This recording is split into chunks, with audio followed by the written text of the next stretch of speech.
The reset of Cosmopolitan has achieved an enormous amount for the brand, more than I could ever have hoped actually. You know, we talk about tech companies changing lanes all the time. Apple no longer makes computers, it makes watches and it makes iPods and phones. Well, the reset of Cosmopolitan allowed us not just to be a print magazine anymore, but we're now on Snapchat Discover, where we have 1 million daily users. That's 1 million men and women interacting with the brand.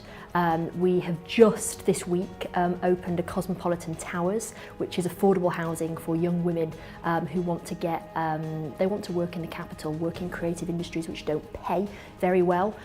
So we're basically investing in their future.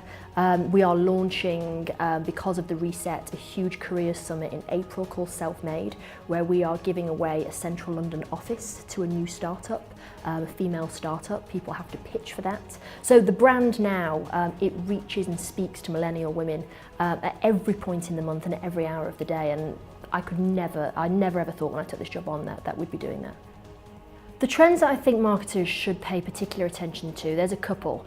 I think there is going to be a kickback with print. I think a lot of marketers think that display advertising is over. I think that's wrong.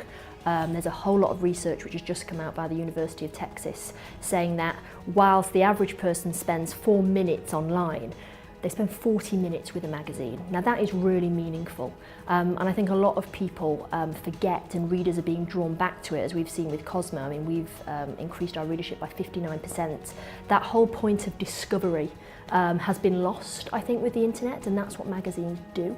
I think in a world of fake news, I mean, Donald Trump, when he started running for the presidency, it was interesting, there was a spike in subscriptions for the New York Times and the Wall Street Journal. I think people are looking back to print as kind of a voice of trust, I think. So I think marketers should not overlook that.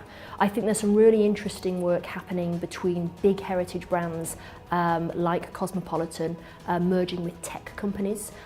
We have some interesting projects that we're looking at the moment. We just did a big it's called the Hot List, which we did with Tinder. We joined forces with Tinder, we used their algorithms, and we looked at the most right swipe men and women in the UK. That's an interesting thing to look at because you've got heritage brand meets young, sexy startups. And we're doing a lot of interesting things with micro-influencers. I think micro-influencers are probably where it's at. If you want to spend money with an influencer, look at the smaller numbers because people are disengaging. They're losing their trust with people who have got over 100,000 followers.